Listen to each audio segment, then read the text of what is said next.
Hi hello ನಮಸ್ಕಾರ. ಕಲ್ಪನಾ ಜಗತ್ತು YouTube ಚಾನಲ್ಗೆ ಎಲ್ಲರಿಗೂ ಸ್ವಾಗತ. ಒಲವು ಮೂಡಿದಾಗ ಅಧ್ಯಾಯ 5. ಕತೆ ಹೇಗಿದೆ ಹೇಳಿ, ಸಂಪೂರ್ಣ ಕೇಳಿ, ಕಡೆಯಲ್ಲಿ ಅಭಿಪ್ರಾಯ ಹೇಳೋದನ್ನು ಮರಿಬೇಡಿ. ಜೊತೆಗೆ ಸಬ್ಸ್ಕ್ರೈಬ್ ಕೂಡ ಮಾಡ್ಕೊಳ್ಳಿ.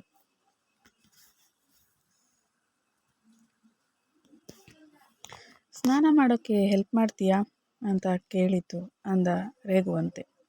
ನಿಧಾನವಾಗಿ ಹೇಳಿದರೆ ಒಪ್ಪದೇ ಹೋದರೆಂಬ ಅಂಜಿಕೆ ಮನದಲ್ಲಿ. ಸರ್, ಏನು ಹೇಳ್ತಿದ್ದೀರಾ? ನಾನು ಹೆಲ್ಪ್ ಮಾಡೋದಾ ಅಂದು ಕೇಳಿದಳು. ನೀನೇ. ಯಾಕೆ ಆಗಲ್ವಾ?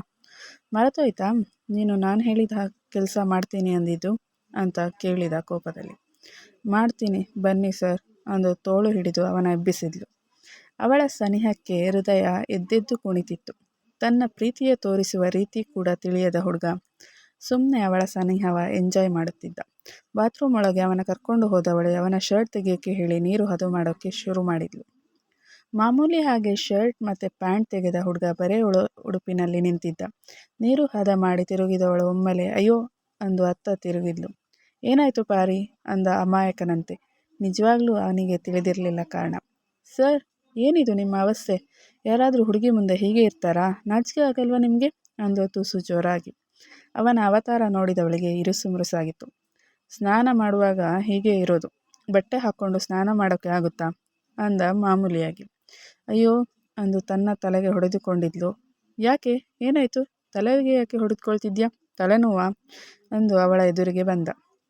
ಕರ್ಮ, ಏನಿಲ್ಲ ನೋಡಿ, ನೀವೊಬ್ಬರೇ ಸ್ನಾನ ಮಾಡುವಾಗ ಹೇಗೆ ಬೇಕಾದರೂ ಮಾಡ್ಕೊಳ್ಳಿ. ಈಗ ನಾನು ಮಾಡಿಸೋದು ಅಲ್ವಾ, ಅದಕ್ಕೆ ಈ ಟವಲ್ ಸುತ್ಕೊಳ್ಳಿ ಅಂದು ಟವಲ್ ಕೊಟ್ಟರೆ ಅವಳ ಕೈ ಸವರಿಯೇ ಟವೆಲ್ ತಗೊಂಡ ಕೇಳಿ.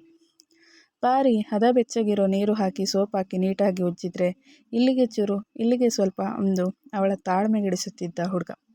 ಮಕ್ಕಳಿಗಿಂತ ಕಡೆಯಾದ ಅವನ ಕಾಟ ತಡೆದುಕೊಂಡು ಹೇಗೋ ಸ್ನಾನ ಮಾಡಿಸಿ ಒರೆಸಿ ಬಟ್ಟೆ ಹಾಕ್ಕೊಂಡು ಬನ್ನಿ ಅಂದು ಬಟ್ಟೆ ಕೊಟ್ಟು ಅಲ್ಲಿಂದ ಹೊರಗಡೆ ಬಂದವಳಿಗೆ ಉಸ್ಸಪ್ಪ ಅನಿಸಿತ್ತು. ಪಾರೆ, ಈ ಬಟನ್ ಹಾಕು, ಕೈ ನೋಯ್ತಿದೆ ಯಾಕೋ ಅಂದು ಮತ್ತೆ ಶರ್ಟ್ ಗುಂಡಿ ಹಾಕದೆ ಅವಳ ಎದುರಿಗೆ ಬಂದು ನಿಂತ. ಕರ್ಮ, ಇವನಿಗೆ ಏನಾಗಿದೆ? ಜ್ವರ ಬಂದು ಏನಾದರೂ ನೆತ್ತಿಗೆ ಏರಿದೆಯಾ?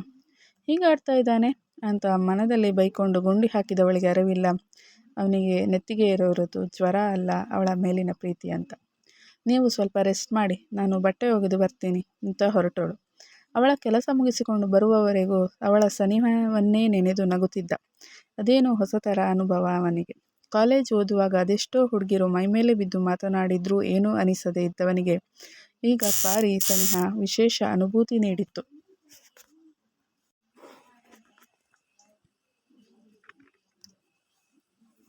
ಮಧ್ಯಾಹ್ನದ ಹೊತ್ತಿಗೆ ಊಟ ತಂದಾಗ ನಿದ್ದೆ ಮಾಡಿದ್ದ ಅದ್ವೈತ್. ಅವನು ಮಲಗಿದ್ದು ನೋಡಿ ಹಾಗೆ ಹೊರಟಿದ್ಲು. ಆಗ ರಿಂಗಾದ ಮೊಬೈಲ್ ಸದ್ದಿಗೆ ಕಣ್ಣುಜ್ಜುತ್ತಾ ಎದ್ದ ಅದ್ವೈತ್ಗೆ ವಾಪಸ್ ಹೊರಟ ಪಾರಿ ಕಂಡಿದ್ಲು. ಪಾರಿ ಅಂತ ಕರೆದ ದನಿಗೆ ತಿರುಗಿ ನೋಡಿದ್ಲು. ಊಟ ತಂದಿದ್ದೆ, ನೀವು ಮಲಗಿದ್ರಿ, ಅದಕ್ಕೆ ವಾಪಸ್ ಹೊರಟಿದ್ದೆ. ಊಟ ಕೊಡ್ಲಾ ಅಂತ ಕೇಳಿದ್ಲು. ನೀನು ಏನು ಕೊಟ್ಟರು ಖುಷಿಯಾಗಿ ತಗೋತೀನಿ ಅಂದ. ಏನು ಅಂದ್ಲು ಅವನ ಮಾತಿಗೆ. ಕೊಡು ಅಂದೆ ಅಷ್ಟೇ ಅಂದು ರೇಗಿದ. ತನ್ನ ಪ್ರೀತಿ ಅವಳಿಗೆ ಅರ್ಥ ಆಗಿಲ್ಲ ಅಂತ.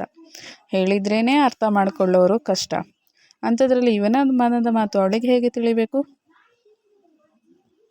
ಊಟ ತಗೊಂಡು ಹೋಗಿ ಅವನ ಎದುರಿಗೆ ಇಟ್ಟರೆ ನನಗೆ ತಿನ್ನೋಕೆ ಆಗಲ್ಲ, ನೀನೇ ತಿನ್ನಿಸು ಅಂದಿದ್ದ.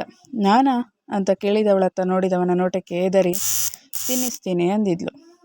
ಒಂದೊಂದು ತುತ್ತು ಅವಳು ಕೊಟ್ಟಿದ್ದನ್ನು ತಿನ್ನುತ್ತಾ ಇದ್ದ ಅದ್ವೈತ್ ನೋಟ ಮಾತ್ರ ಅವಳ ಮುಖದಿಂದ ಸರಿದಿರಲಿಲ್ಲ. ನೀನು ಊಟ ಮಾಡಿದ್ಯಾ ಅಂತ ಕೇಳಿದ್ದ ಊಟದ ಮಧ್ಯೆ. ಇಲ್ಲ, ನಿಮ್ಮದಾಗಲಿ, ಮತ್ತೆ ಮಾಡ್ತೀನಿ ಅಂತ ಹೇಳಿದ್ಲು. ತಗೋ ತಿನ್ನು ಅಂತ ತನ್ನ ತಟ್ಟೆಯಲ್ಲಿ ಒಂದು ತುತ್ತು ತಗೊಂಡು ಅವಳ ಬಾಯಿ ಹತ್ತಿರ ತಗೊಂಡು ಹೋದ ಅದ್ವೈತ್. ಅವನ ರೀತಿಗೆ ಅಚ್ಚರಿಯಾದರೂ ಸರ್, ನಾನು ಆಮೇಲೆ ಮಾಡ್ತೀನಿ, ನೀವು ಮಾಡಿ ಅಂತ ಹೇಳಿದ್ಲು. ಯಾಕೆ? ನಾನು ಕೊಟ್ಟಿದ್ದು ತಿಂದರೆ ಏನಾಗುತ್ತೆ? ಈಗ ನೀನು ಕೊಟ್ಟಿದ್ದು ನಾನು ತಿಂತಾ ಇಲ್ವಾ? ಅಥವಾ ಏನಾದರೂ ಹಾಕಿದ್ಯಾ ಯಾವಾಗಲೂ ಬೈತೀನಿ ಅಂತ ಅಂದು ನಾಲಿಗೆ ಹರಿಬಿಟ್ಟಿದ್ದ. ಅವಳು ತಿಂತಿಲ್ಲ ಅನ್ನೋ ಸಿಟ್ಟಲ್ಲಿ. ಅವನು ಆಡಿದ ಮಾತಿಗೆ ತಲೆ ಎತ್ತಿ ನೋಡಿದವಳ ಕಣ್ಣಿಂದ ಬಿಂದುವೊಂದು ಉದುರಿತ್ತು. ಸರ್, ನಾನು ಗತಿಯಿಲ್ಲದವಳು ಇರ್ಬೋದು, ಆದರೆ ಯಾರಿಗೂ ವಿಷ ಹಾಕುವಷ್ಟು ಕೆಟ್ಟವಳಲ್ಲ. ಅದರಲ್ಲೂ ನೀವು ನನಗೆ ಮಾಡಿರೋ ಸಹಾಯದ ಋಣ ನನ್ನ ಮೇಲೆ ಬೆಟ್ಟದಷ್ಟಿದೆ. ಅದಕ್ಕೆ ನೀವು ಹೇಳಿದ ಕೆಲಸ ಮರುಮಾತಾಡದೆ ಮಾಡ್ತೀನಿ ಅಷ್ಟೆ ಅಂದವಳು ಅವನ ಬಾಯಿಯ ಮುಂದೆ ತುತ್ತು ಹಿಡಿದಿದ್ಲು. ಅವಳ ಮಾತು ಕೇಳಿದವನಿಗೆ ತಾನಾಡಿದ ಮಾತು ನೆನೆದು ಬೇಸರವಾಗಿತ್ತು. ಅವಳ ಕಣ್ಣ ಹನಿ ಅವನ ಕುಗ್ಗಿಸಿತ್ತು.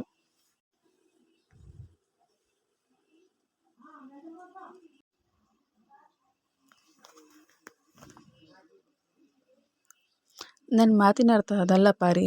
ನೀನು ತಿನ್ನಲಿಲ್ಲ ನಾನು ಕೊಟ್ಟಿದ್ದು ಅಂತ ಹಾಗೆ ಹೇಳಿದೆ ಅಷ್ಟೆ ಅಂದವನ ಮಾತಿಗೆ ಮರುತ್ತರ ಕೊಡದೆ ಅವನಿಗೆ ಪೂರ್ತಿಯಾಗಿ ಊಟ ಮಾಡಿಸಿ ಮಾತ್ರೆ ಕೊಟ್ಟು ಸೀದಾ ಹೋದ್ಲು.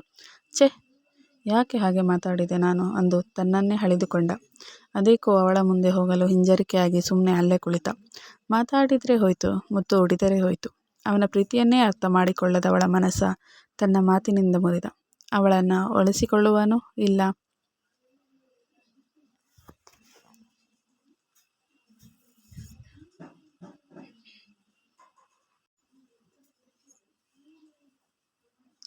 ನೀರಸವಾಗಿಯೇ ದಿನ ಕಳೆಯಿತು.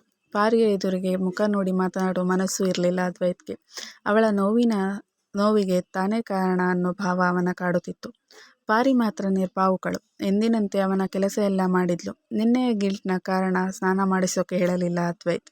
ಪ್ರಾಜೆಕ್ಟ್ ಕೆಲಸದಲ್ಲಿ ಬ್ಯುಸಿಯಾದ ಅದ್ವೈತ್ ಅವನ ಜೊತೆಗೆ ತಾನೂ ಹೊಸ ಕೆಲಸ ಕಲಿಯುತ್ತಾ ಅವನಿಗೆ ಸಹಾಯ ಮಾಡುತ್ತಾ ತನ್ನ ಸಾಲದ ಋಣ ತೀರಿಸೋದ್ರಲ್ಲಿ ಮುಳುಗಿದ್ಲು ಪಾರಿ. ಅವಳ ಒಳ್ಳೆತನ, ಕೆಲಸದ ಮೇಲಿನ ಶ್ರದ್ಧೆ, ಕೆಲಸ ಕಲಿತು ಬೇಗನೆ ಅರ್ಥ ಮಾಡಿಕೊಂಡು ತಾನು ಮಾಡೋ ಚಾಕಚಕ್ಯತೆ ಅದ್ವೈತ್ನ ಬೇಡವೆಂದರೂ ಅವಳತ್ತ ಸೆಳೆಯುತ್ತಿತ್ತು.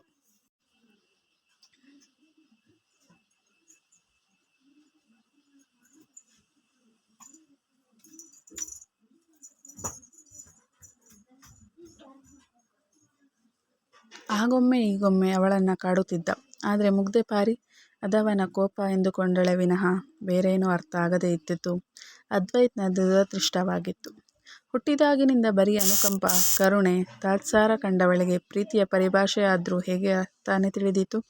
ಪ್ರಾಜೆಕ್ಟ್ ಮುಗಿಯುವ ಹಂತಕ್ಕೆ ಬಂದಿತ್ತು. ಇನ್ನೊಂದೆರಡು ಡಾಕ್ಯುಮೆಂಟ್ಸ್ ರೆಡಿ ಮಾಡೋದು ಬಾಕಿ ಇತ್ತು.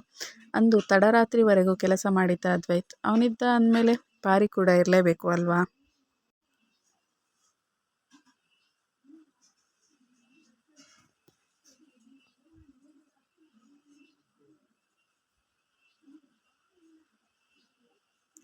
ಹತ್ತರ ಹೊತ್ತಿಗೆ ಕೆಲಸ ಒಂದು ಹಂತಕ್ಕೆ ಬಂದಿದ್ದೆ ಮನೆಗೆ ಹೋಗಲು ಹೊರಟ. ತಲೆ ಎತ್ತಿದವನಿಗೆ ಕಂಡಿದ್ದು ತೂಕಡಿಸಿ ಕೂತಿದ್ದ ಪಾರಿ. ಒಂದು ಕ್ಷಣ ಅಯ್ಯೋ ಅನಿಸಿತ್ತು ಅವನಿಗೆ. ಅವಳ ಬ್ಯಾಗ್ ಮತ್ತೆ ತನ್ನ ಬ್ಯಾಗ್ ಹೆಗಲಿಗೆ ಹಾಕ್ಕೊಂಡವ ನಿಧಾನವಾಗಿ ಅವಳನ್ನು ಎತ್ತಿಕೊಂಡಿದ್ದ. ಒಳ್ಳೆಯ ನಿದ್ದೆಯಲ್ಲಿದ್ದವಳಿಗೆ ಅವನ ತೋಳು ಜೋಳಿಗೆಯ ಅನುಭವ ತಂದಿತ್ತೇನೋ. ಮುಖದಲ್ಲಿ ನಗು ಅರಳಿತ್ತು. ರಾತ್ರಿಯ ಪಾಲಿನ ಕಾವಲಿನವನಿಗೆ ಬಾಗಿಲು ಹಾಕ್ಕೊಳ್ಳೋಕ್ಕೆ ಹೇಳಿ ಪಾರಿಯ ಕಾರಿನಲ್ಲಿ ಮಲಗಿಸಿದ್ದ. ಅವಳ ಮುಖ ನೋಡುತ್ತಲೇ ಕುಳಿತವನಿಗೆ ಸಮಯದ ಪರಿವೇ ಇಲ್ಲ. ಮುದ್ದು ಮುಖದಲ್ಲಿನ ಮುಗ್ಧತೆ ಅವನ ಸೂಜಿಗಲ್ಲಿನಂತೆ ಸೆಳೆಯುತ್ತಿತ್ತು. ಮುಂದಿನ ಸಂಚಿಕೆ ಆದಷ್ಟು ಬೇಗ. ಕತೆ ಹೇಗಿದೆ ಹೇಳೋದನ್ನು ಮರಿಬೇಡಿ ಪ್ಲೀಸ್. ಕಡೆಯಲ್ಲಿ ಸಬ್ಸ್ಕ್ರೈಬ್ ಮಾಡಿಲ್ಲ ಅಂದರೆ ಸಬ್ಸ್ಕ್ರೈಬ್ ಮಾಡ್ಕೊಳ್ಳೋದನ್ನು ಕೂಡ ಮರಿಬೇಡಿ.